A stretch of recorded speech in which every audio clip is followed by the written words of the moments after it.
और वो सर्विसेज में चमारों के बरोबर आने उनके शुरू हो गए। अब डाटा इकट्ठा 2017 का तो है, 7 साल हो गए। 7 साल के अंदर कितनी बढ़ोतरी इस कास्ट की सरकारी सर्विस में हुई, ये तो कोई आंकड़ा है, विज्ञापन आप लोगों को दिया है, इसमें मैंने सारी चीजें निकाली है।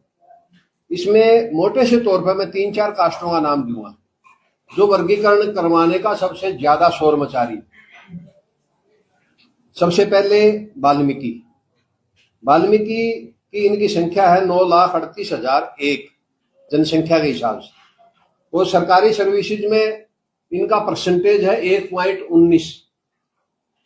उसके बाद में इसी में ही चमार कम्युनिटी जो है उसकी जनसंख्या है 24,29,137, और सरकारी सर्विसेज में इनका जो रिप्रेजेंटेशन है वो 1.17।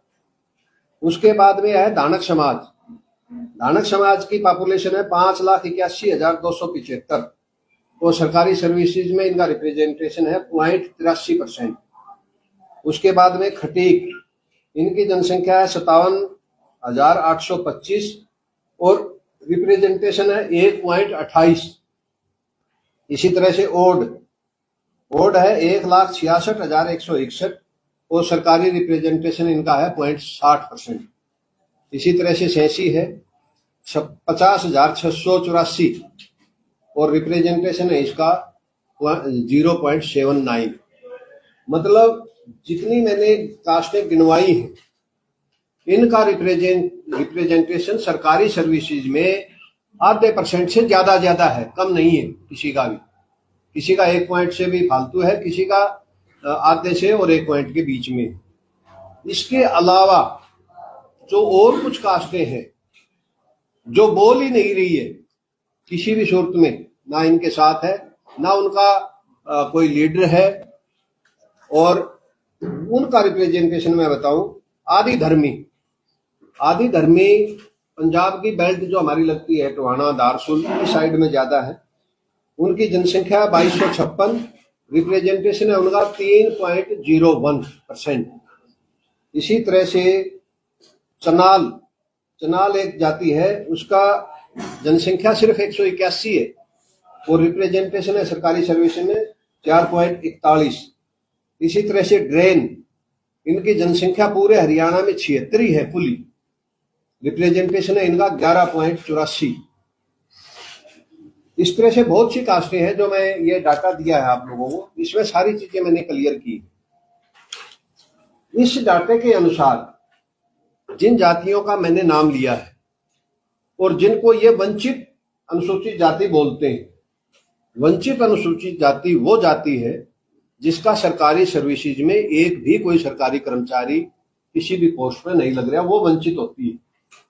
जिनका 50% परसेंटेज एक से याद है वो सरकारी सर्विसेज में है, वंचित कहां से हो गए? वो वंचित नहीं है। हमने इसी में ज्ञापन में यही मांग की थी सरकार से कि अगर आप रिजर्वेशन का बेनिफिट निचले स्तर पर देना चाहते हो तो सबसे पहले ये आरोप लगाते रहे हैं चमारों पे कि चमार खा गए, रिजर्वेशन का सारा बेनिफिट चमार खा गए। ये जनसंख्या और सरकारी दोनों सरकारी आंकड़े हैं, हमने सिर्फ परसेंटेज निकाल के दिए।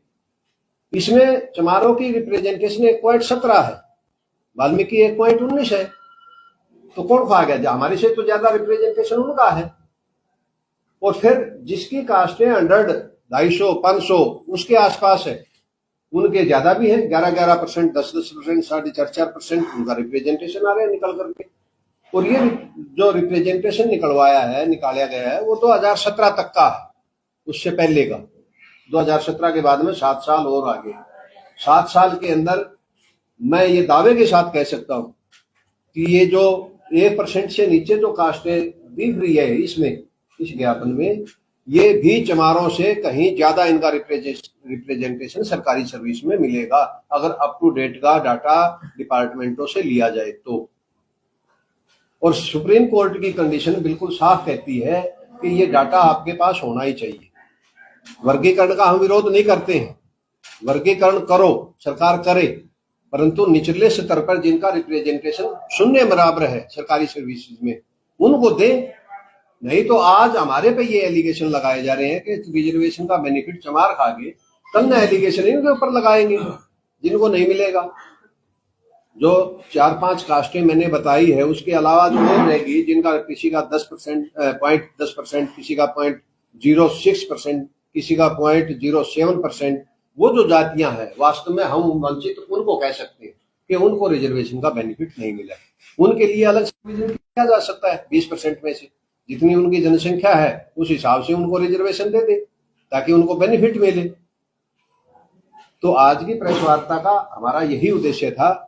और इस सुप्रीम कोर्ट के निर्णय में जो गवई साहब थे, जो जज थे, उन्होंने अपनी ऑब्जर्वेशन में ये भी दिया है और ये भी जो डाटा इकट्ठा करने की बात की है उसका प्रमुख हिस्सा है कि जो जातियां गांव में रहती है उनको एजुकेशन के उतने चांस नहीं मिलते जितने शहरों में रहने वाली जातियां हैं उनको ज्यादा मिलते हैं।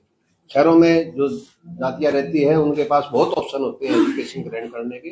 गांव वाले तो ज्यादा से ज्यादा गांव में मिडिल स्कूल होगा वो पढ़ लेंगे, जो थोड़ा बहुत और कोशिश करेगा तो नियर अबाउट 2 किलोमीटर के दायरे में हाई स्कूल है, +2 का स्कूल है, उसमें ग्रहण कर लेंगे।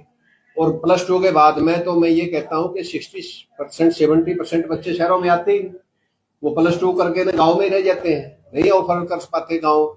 शहर वाले तो करेंगे, जब शहरों में रह रहे हैं, शहर का खर्चा अफोर्ड कर रहे हैं तो नेचुरल वो शिक्षा ग्रहण करेंगे। तो इसके अंदर एक डाटा और भी मैंने दिया है, वो भी सरकार का ये आंकड़ा है, हमारा कुछ नहीं है। उसमें मैंने ये आंकड़ा दिया है कि ये जो सेंसस है उसमें जो शेड्यूल्ड कास्ट की जातियां हैं उसमें शहरों में जो जातियां रहती है वो में जैसे ये है, पहले चमार जटिया जो हमारी कैटेगरी में आती है ये शहर में रहती है 23.91% और गांव में रहती है 76.09%। मेघवाल जो है वो शहरों में रहती है 11.17 और गांव में रहती है 88.83। वाल्मीकि जो है वो शहर में रहते हैं 31.42 और गांव में रहती है 38.58। इसी तरह से धानक जो है ये 25.05 रहते हैं शहरों में। खटीक जो है 73.91% रहते हैं शहरों में और ओड रहते हैं 25.10। ये जो 5 जातियां मैंने मोटी से तौर पर गिराई है जो सबसे ज्यादा वर्गीकरण का विरोध कर रही है, जो सबसे ज्यादा वर्गीकरण की हाँ में हाँ मिला रही, उनका मैंने डाटा दिया है। इनमें चमार जो है वो सबसे ज्यादा गांव में रहते हैं और शहर में रहने वाली ये जो जातियां जो वर्गीकरण करवाना चाह रही है। अब शहर में रह करके अगर कोई नहीं पढ़ेगा, नहीं स्कूल में भेजेंगे तो उसका कसूर तो चमारों का नहीं है। और फिर सर्विसेज के आंकड़े भी आए हैं 2017 के, उसमें भी इनका कहीं रिप्रेजेंटेशन कम नहीं बैठता, बराबर बैठता है, हमारे से ऊपर भी बैठता है। फिर वंचित अनुसूचित जाति में इन जातियों का नाम क्यों, ये क्वेश्चन आता है कि हम ये कह रहे हैं कि इनको वंचित अनुसूचित जाति से बाहर करो, या तो 3 ग्रुप बनाओ। आपको ये लगता है कि चमार ज्यादा शिक्षा ग्रहण करके ज्यादा सर्विसेज में आगे, उनका एक ग्रुप बना दो। बी ग्रुप बनाओ, इनका जो यूं कहते हैं कि हमें मिला ही नहीं और सरकारी आंकड़े कहते हैं कि ये तो चमारों के बराबर जा रही है, चमारों से ऊपर भी जा रही है, बी का इनका बना दो। और सी कैटेगरी में वो जातियां डाली जाए जिनका नाम मात्र ही सरकारी सर्विसेज में रिप्रेजेंटेशन है, उनको सी में डालो। देखो तब मिलेगा रिजर्वेशन का बेनिफिट निचले स्तर पर, तब मिलेगा। और जो मैं जब बात कर रहा था गवई जो जज थे उन्होंने जो अपनी ऑब्जर्वेशन में दी 292 नंबर पैरा है, उसमें भी वो यही कह रहे हैं कि एक जो लड़का है वो गांव में मिडिल स्कूल हाई स्कूल में पढ़ के आता है और एक बच्चा शहर में Saint Sophia Senior Secondary School में पढ़ता है या इससे स्टैंडर्ड के स्कूल में पढ़ता है, उसके आईक्यू में और गांव में जो बच्चा पढ़ के आता है उसके आईक्यू में दिन रात का फर्क होता है। आप इन दोनों को एक ही कैटेगरी में खड़ा नहीं कर सकते। तो रिजर्वेशन अगर कैटेगराइजेशन करना है तो इन सब आंकड़ों का आपको मिलान करना पड़ेगा। ये नहीं है कि चमारों ने वोट बीजेपी को नहीं दिया तो चमारों की गांठ बांध दो, ये तरीका गलत है। हम इसका विरोध करते हैं, पुरजोर विरोध करते हैं। अगर जो हमने ज्ञापन दिया है, जो मैंने बातें कही हैं, उस बेस पे सरकार वर्गीकरण की लिस्ट जो बनाती है तो सबसे पहले स्वागत करने वालों में हम खड़े होंगे कि आपने सही निर्णय लिया। ये जो निर्णय लिया गया है ये टोटली एक कास्ट विशेष को टारगेट बना करके लिया गया है। नए इनकी मंशा ये है कि हमने इनको रिप्रेजेंटेशन निचले स्तर पर लेके जाना है। इसके अलावा एक बात और मैं मोटे से तौर पर कहूँ कि 20% की रिजर्वेशन के अगेंस्ट हरियाणा में इस वक्त 10.58 के आसपास रिजर्वेशन का कोटा पूरा हुआ है 20% के तहत। 10.58 का जब कोटा पूरा हुआ है तो 9.42% पोस्टें तो आज भी खाली पड़ी है, क्यों नहीं भरी गई? आपको ये लगता है कि इन कास्टों का रिप्रेजेंटेशन नहीं है तो स्पेशल ड्राइव चलाइए, स्पेशल ड्राइव के तहत आप पर्टिकुलर उनका नाम दीजिए। आज सिलेक्शन की जो जितनी भी एजेंसियां हैं, क्या गांवों में जो बच्चा पढ़ के आता है या गांव के जो रूरल एरिया से जो बच्चा पढ़ के आता है, उनको आज इंटरव्यू में 5% मार्क्स एक्स्ट्रा दिए जा रहे हैं। इंटरव्यू में हो सकता है कि शायद रिजल्ट में हो, रिजल्ट में नहीं तो इंटरव्यू में तो जरूर कंफर्म हो कि 5% उनको एक्स्ट्रा मार्क्स दे करके और गांव और शहर वाले बच्चे का बराबर करने की कोशिश कर रहे हैं। तो इस मामले में भी कर सकते हैं आप। 9.42% पोस्टें खाली पड़ी हैं हरियाणा में, 72,000 पोस्टों का बैकलॉग पड़ा है। उस बैकलॉग को भरने के लिए कोई आवाज नहीं, कोई सरकार की सुसराहट नहीं कि इसको भरो। 72,000 पोस्टें खाली पड़ी है और जिन कास्टों का रिप्रेजेंटेशन सरकारी सर्विसेज में नहीं आया, आप उनको एक्स्ट्रा मार्क्स दीजिए, इंटरव्यू में दीजिए। 10%, 15%, 25% दो, उनको लगाओ। कौन रोकता है? हम तो विरोध नहीं करेंगे उसका, परंतु जो काम करने वाला है वो सरकार करेगी नहीं। सरकार का एक ही उद्देश्य है कि आपस का भाईचारा खराब करो और अपने मौज मारो। कोई रोकने वाला टोकने वाला नहीं, कोई तुम्हें विरोध नहीं करेगा। तो आज की प्रेस कॉन्फ्रेंस का यही उद्देश्य था, इसीलिए आप लोगों को बुलाया गया था कि इस चमार समाज की बात सरकार तक जाए और जो हमने कही है, अगर उस मामले में किसी ने कोई पूछना है तो हम जवाब देने के लिए तैयार।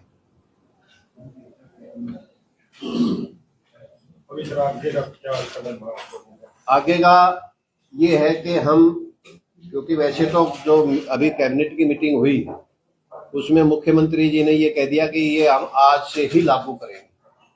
आज से ही लागू करेंगे मतलब शुक्रवार को कैबिनेट की मीटिंग थी, हो सकता है कि शुक्रवार को अधिसूचना जारी ना कर पाए।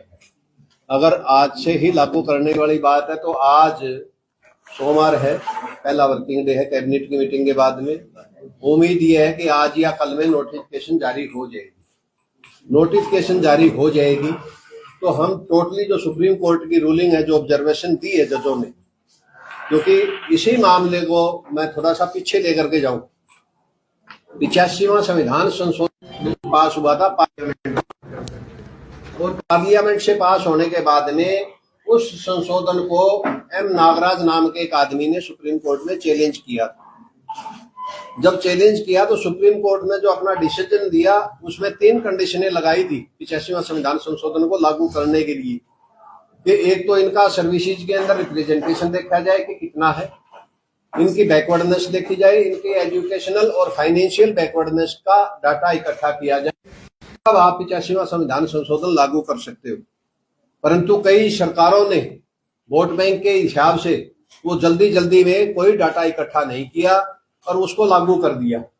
उसको लागू करने के बाद में सबसे इलाहाबाद हाई कोर्ट ने स्टे किया, उसके बाद में किया Haryana, Punjab and Haryana high court ने स्टे किया, राजस्थान के हाई कोर्ट ने स्टे किया। मतलब वो जो सेक्शनें जारी करी सरकार ने वो सारी की सारी इन हाई कोर्टों में स्टे हुई, और वो जो पेटिशनें लगाई गई थी प्रमोशन में रिजर्वेशन के खिलाफ, वो सारी की सारी डिसमिस हुई, खारिज हुई कि बगैर डाटा इकट्ठा किए आप लागू नहीं कर सकते। हम इस मामले को लेकर के जाएंगे, हाई कोर्ट में जाएंगे, क्योंकि इन्होंने बगैर डाटे के ये इकट्ठा किया है। वैसे तो बहुत कम चांस है, उसका कारण मैं बताता हूं। हम शुरू से ही, जब से सुप्रीम कोर्ट का निर्णय आया है तब से हम ये बार बार कह रहे हैं, हर मीडिया के सामने हमने कही है कि जो सुप्रीम कोर्ट का जो ये वर्तमान डिसीजन है ये जुडिशरी का जजमेंट नहीं है, ये राजनीतिक फैसला है। और उस बात को प्रमाणित करता है ये 2023 में माननीय